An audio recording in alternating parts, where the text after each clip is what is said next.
Damos comienzo a un nuevo programa, Servidores de Dios.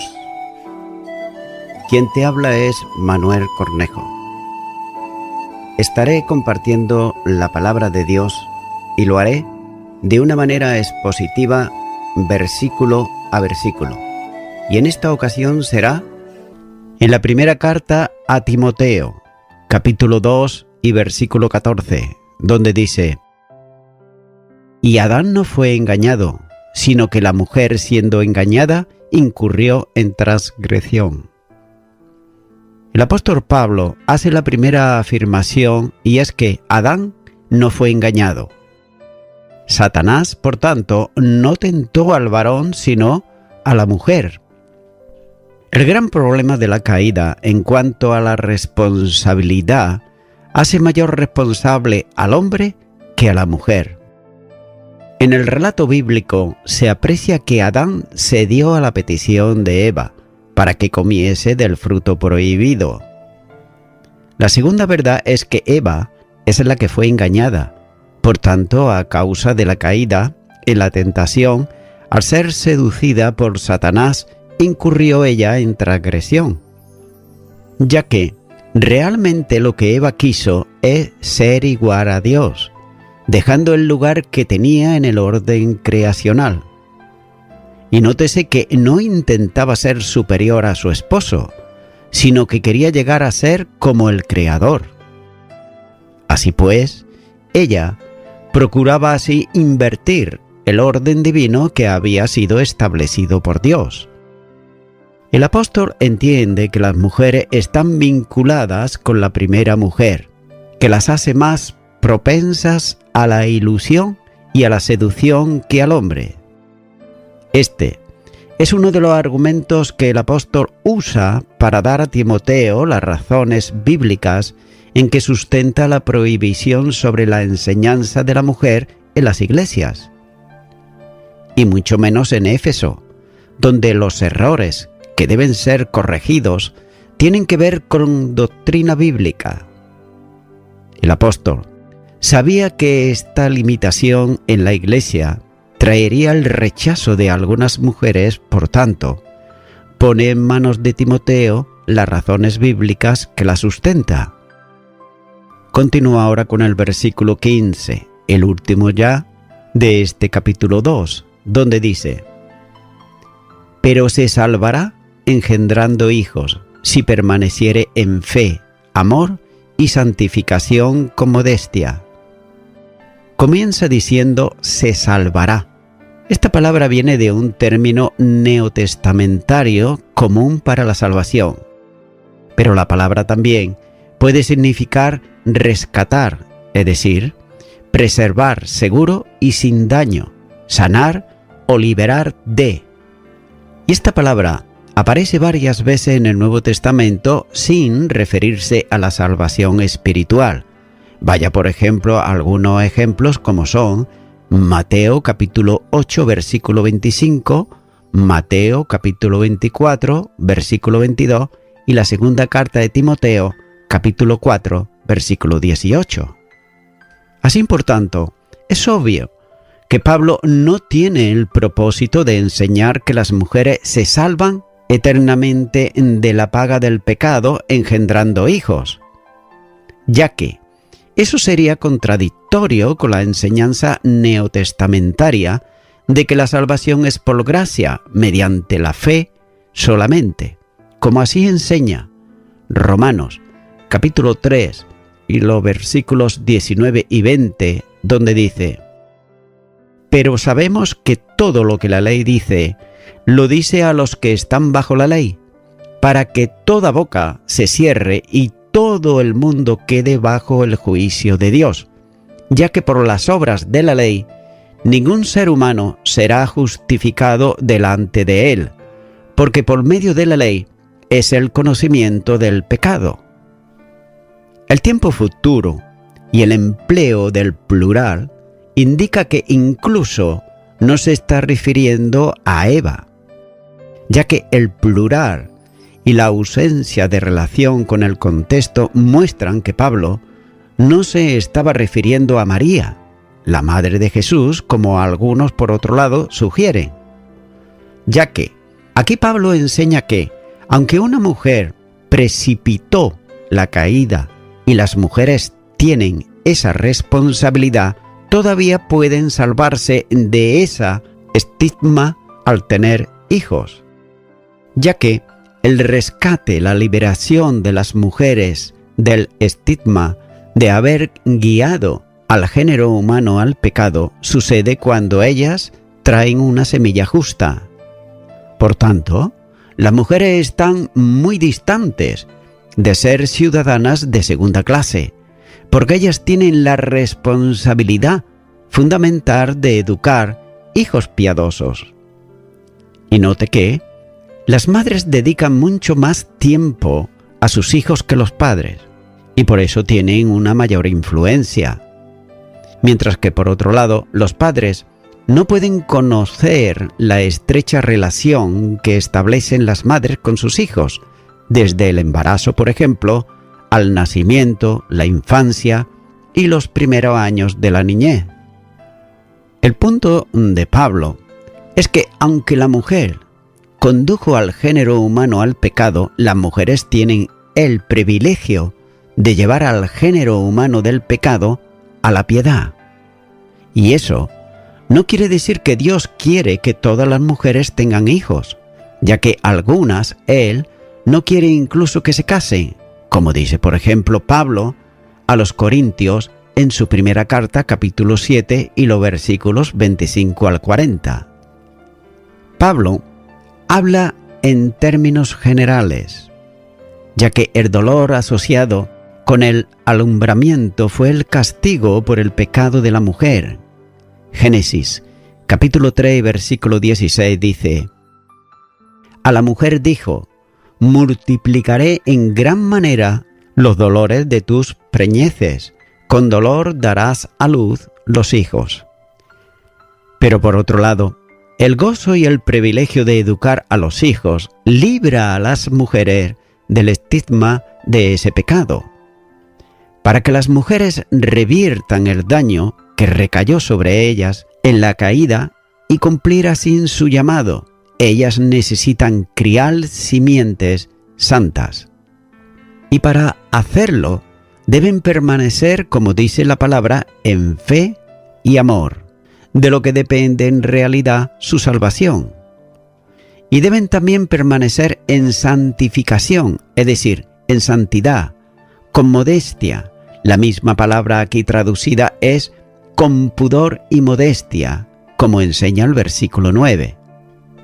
Es por tanto la misma apariencia, conducta y comportamiento que se exige de las mujeres creyentes en la Iglesia, que se convierten en su liberación de cualquier estado inferior, al vivir piadosamente y también al criar hijos piadosos.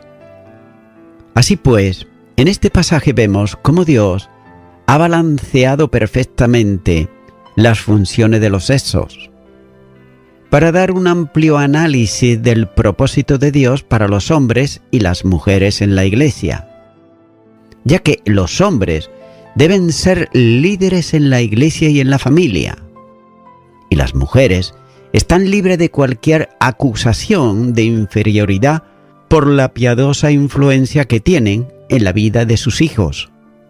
Por tanto, para la Iglesia alejarse de este orden divino es provocar el desastre de la caída. Y ahora damos comienzo al capítulo 3 de la primera carta de Timoteo, donde el versículo 1 dice: Palabra fiel, si alguno anhela obispado, buena obra desea. Comienza diciendo la primera parte de este versículo, palabra fiel. Esta palabra es exclusiva de las epístolas pastorales y aparece 5 veces. Por ejemplo, capítulo 1, versículo 15, capítulo 4, versículo 9, segunda de Timoteo, capítulo 2, versículo 11 y Tito, capítulo 3, versículo 8.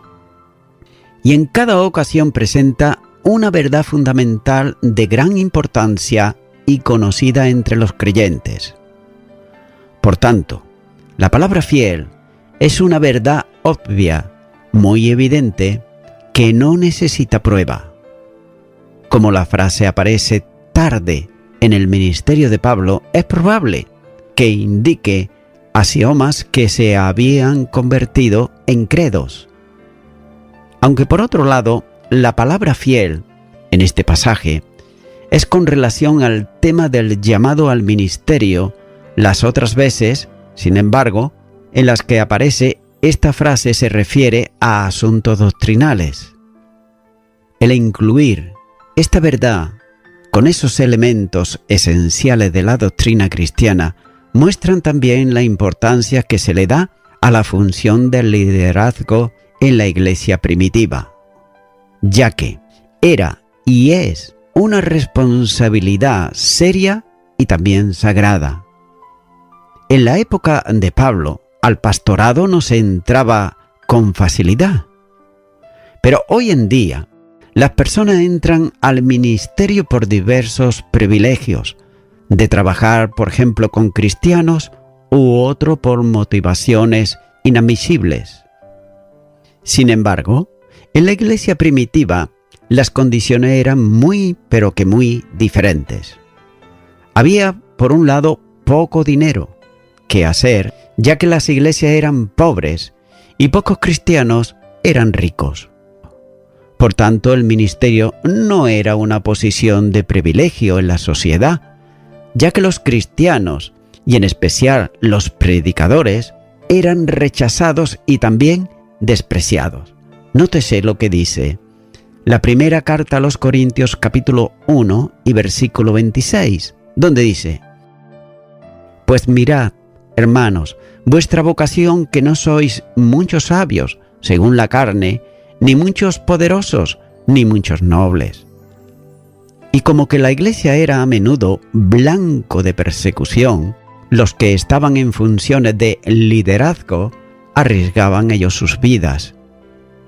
En su primer viaje misionero, Pablo y Bernabé dice que constituyeron ancianos en cada iglesia, como dice Hechos de los Apóstoles, capítulo 14 y versículo 23.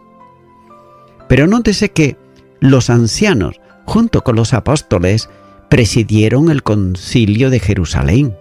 Hechos de los Apóstoles, capítulo 15, versículo 2, versículo 4, versículo 6.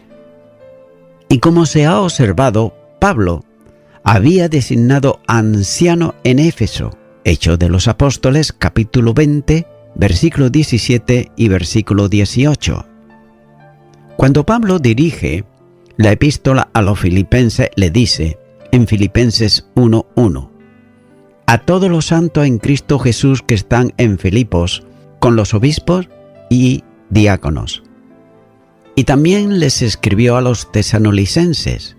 En la primera carta a los tesalonicenses, capítulo 5, versículos 12 y 13, dice: Os rogamos, hermanos, que reconozcáis a los que trabajan entre vosotros y os presiden en el Señor y os amonestan, y que los tengáis en mucha estima y amor por causa de su obra. Y también de la misma manera, el escritor de Hebreo exhortó a sus lectores en Hebreos 13:17 cuando dice: Obedeced a vuestros pastores y sujetaos a ellos, porque ellos velan por vuestras almas, como quienes han de dar cuenta, para lo que hagan con alegría y no quejándose, porque esto no es provechoso. Y también la primera carta de Pedro, capítulo 5 y los versículos 1 al 3, Pedro escribió y dijo: Ruego a los ancianos que están entre vosotros, yo anciano también con ellos, y testigo de los padecimientos de Cristo, que soy también partícipe de la gloria que será revelada, apacentar la grey de Dios, que está entre vosotros, cuidando de ella, no por fuerza, sino voluntariamente, no por ganancia deshonesta, sino con ánimo pronto, no como teniendo señorío sobre los que están a vuestro cuidado, sino siendo ejemplo de la grey. Como que los guías espirituales siempre han sido la columna vertebral de la Iglesia, es necesario que sean competentes, ya que en una iglesia con malos resultados, el resultado es, en la mayoría de los casos, no los pobres programas o las personas no comprometidas, sino de un liderazgo de bajo nivel. Los guías espirituales no se producen en los institutos bíblicos o en los seminarios. Ellos simplemente le ofrecen herramientas para trabajar. Ni tampoco se producen en los comités de púlpitos ni en los concilios de ordenación hacen a los hombres adecuados para el ministerio, ya que ellos simplemente tienen la responsabilidad de reconocer lo que ya son, ya que solamente el Espíritu Santo puede producir un verdadero guía espiritual. Y note esto: cuando Saúl fracasó en su reinado sobre Israel, Dios buscó a David, y como nos dice el primer libro de Samuel, capítulo 3 y versículo 14, que David era un varón conforme a su corazón. Y también en Ezequiel, capítulo 22 y versículo 30, Dios dice: y busqué entre ellos hombres que hiciesen vallado y que se pusiesen en la brecha delante de mí, a favor de la tierra, para que yo no la destruyese, y no lo hallé. Sigue diciendo la segunda parte de este versículo: sí alguno. El liderazgo de la Iglesia no es para todo el mundo. Un requisito esencial para un pastor de iglesia es que sea hombre.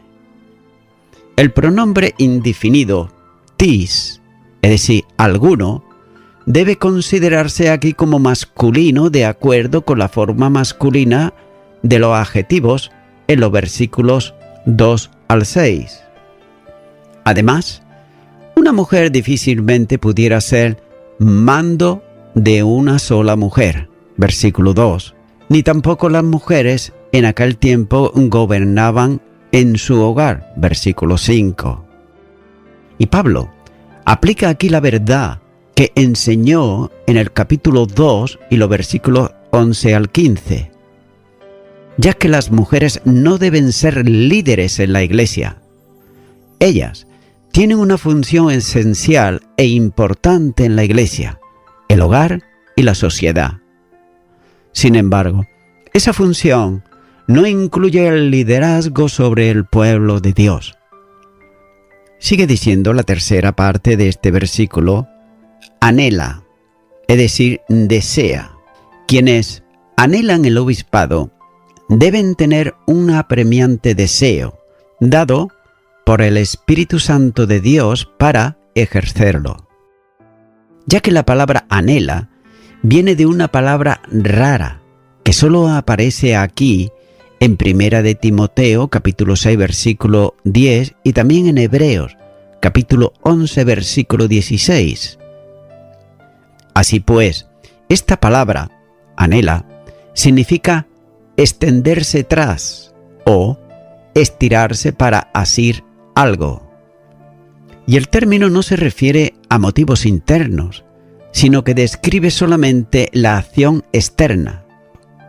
Aquí se describe a alguien que está dando pasos para llegar a ser obispo. Cuando dice desea, viene de que significa un apasionado impulso, en este contexto para bien y no para mal.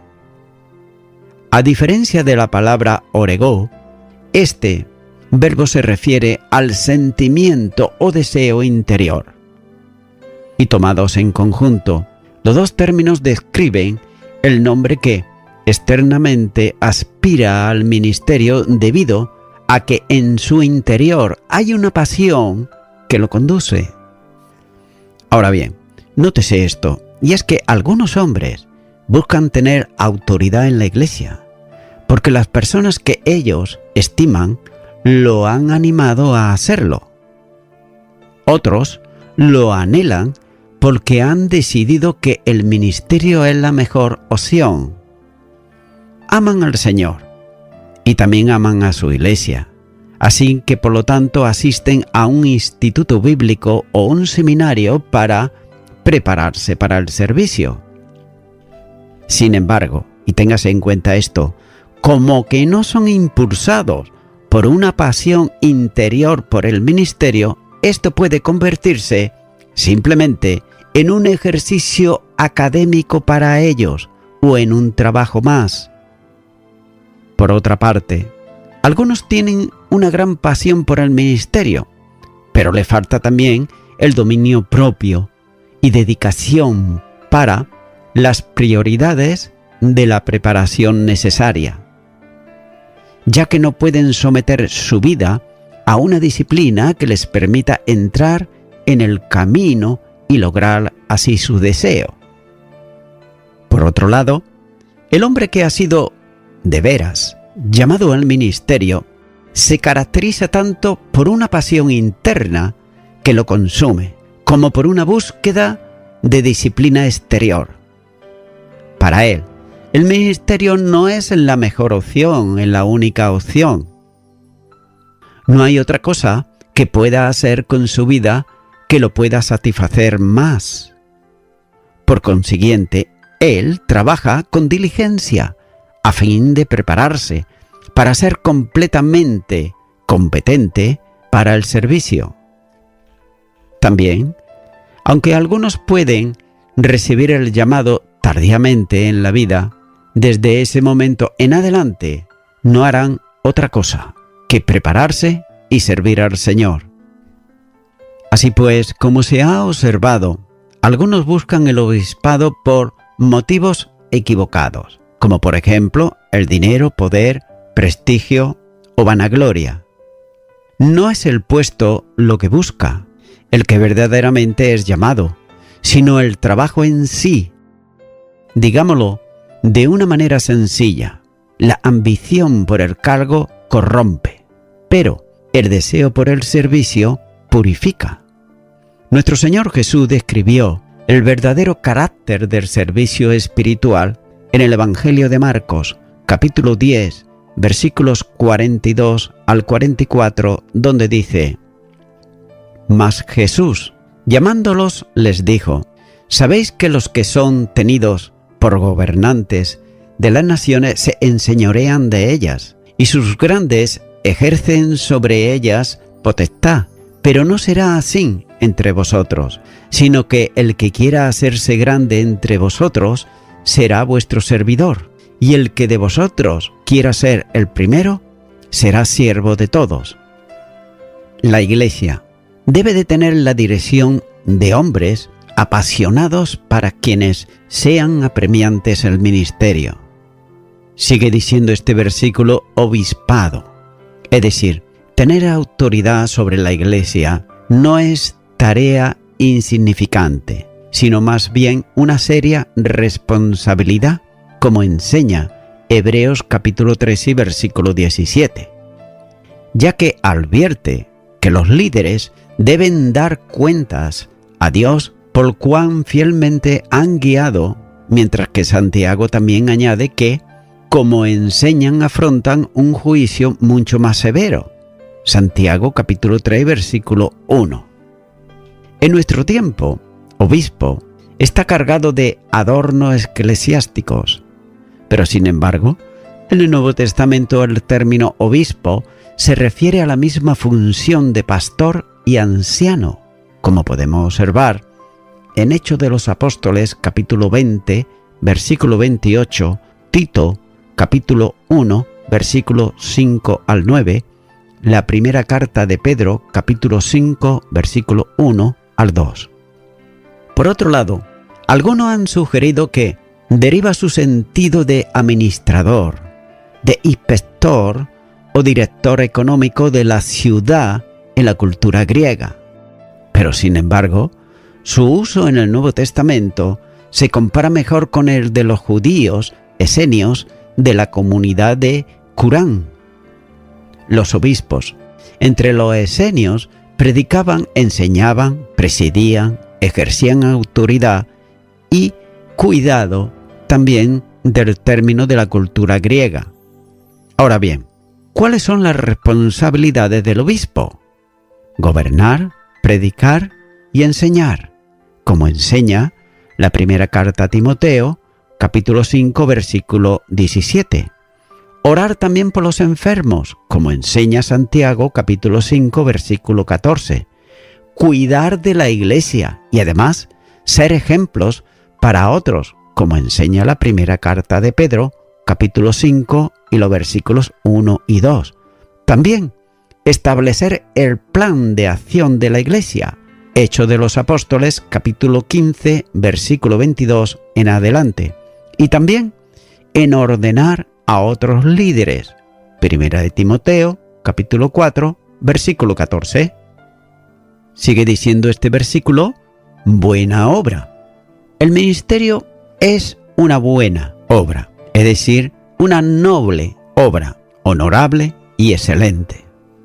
Es el llamamiento más digno y glorioso, como lo han reconocido siempre los hombres santos. El que va a dirigir la iglesia debe ser apartado para esa responsabilidad por la iglesia cuando la misma reconozca claramente sus dones virtuales y también su servicio, al compararlos con las normas que se ofrecen en los versículos 2 al 7. También, la señal de que había este reconocimiento y que la persona había sido apartada para el ministerio en la iglesia primitiva era la imposición de manos, como dice la primera carta a Timoteo, capítulo 4 y versículo 14. Ahora bien, el simbolismo viene del Antiguo Testamento, donde el que ofrecía el sacrificio se identificaba con él al poner sus manos sobre él mismo. Al imponer las manos sobre un candidato para el ministerio, los líderes de la iglesia muestran su unidad y también su solidaridad con él. Punto. Y también no solamente esto, sino que también se le da su recomendación, apoyo y consentimiento. Pablo le advirtió a Timoteo que no impusiera manos a la ligera, como dice la primera carta a Timoteo capítulo 5 versículo 22, donde dice, con ligereza las manos a ninguno. Los que ordenan a un hombre indigno al ministerio comparten el pecado por su pecado. La iglesia primitiva tomaba muy en serio la ordenación. En Hechos de los Apóstoles capítulo 13 versículo 2 y capítulo 14 versículo 23 leemos que la oración y el ayuno acompañaban al acto de apartar a los hombres para el ministerio. Se hizo en los primeros años por los apóstoles, Hechos de los Apóstoles capítulo 14 versículo 23, y luego también por los ancianos de cada congregación. Así que la autoridad espiritual comienza con un llamamiento divino. Hombres que son impulsados por una pasión interior buscan activamente servir en la iglesia. La congregación lo confirma o rechaza ese llamamiento, basándose en si la persona cumple o no con las normas que ha delineado el Espíritu Santo en los versículos que sigue a continuación. Y voy concluyendo ya con esto. Solo el Espíritu Santo de Dios puede hacer a alguien un anciano, un obispo, un servidor de Dios. Esto es evidente, ya que es el Espíritu Santo el que pone una carga en el corazón de alguien para que asuma esa importante obra y también lo capacita para la misma.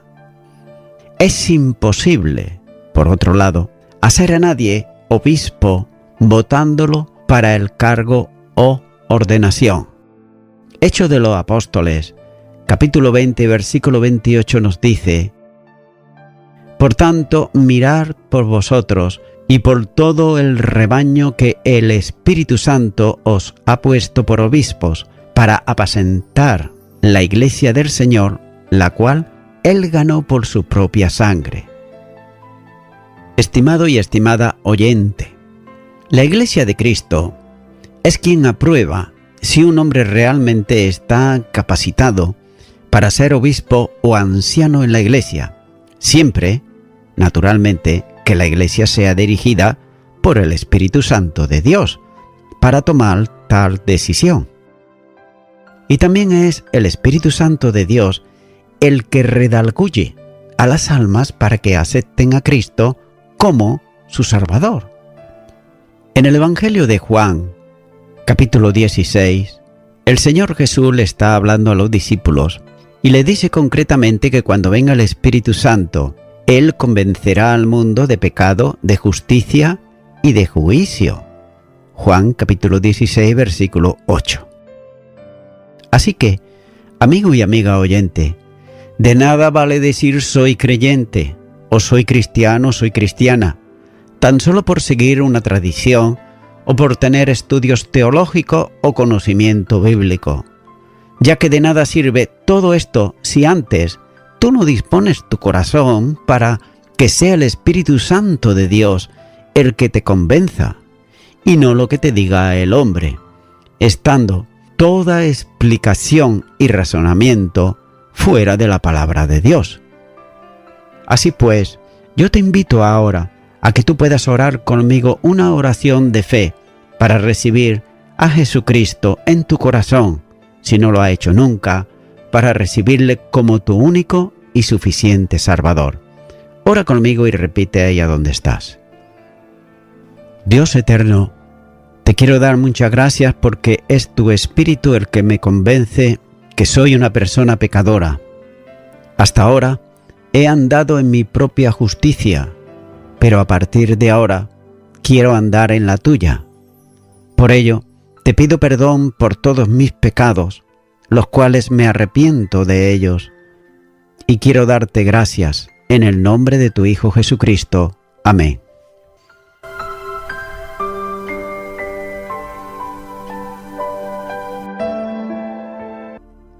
Amigo y amiga oyente, si tú has hecho esta oración de corazón, te recomiendo que comiences a orar a Dios, en primer lugar, en el nombre del Señor Jesucristo. Orar a Dios no es rezar, sino que es hablar con una persona. También te recomiendo que leas la palabra de Dios y lo hagas a diario. Comienza, por ejemplo, con el Nuevo Testamento. Y también, por último, te recomiendo que para que puedas crecer espiritualmente, te congregues en una iglesia cristiano-evangélica, donde se predique, se enseñe y se practique la sana doctrina y la palabra de Dios. Congrégate ahí y con el tiempo podrás crecer espiritualmente y también servir al Señor Jesucristo.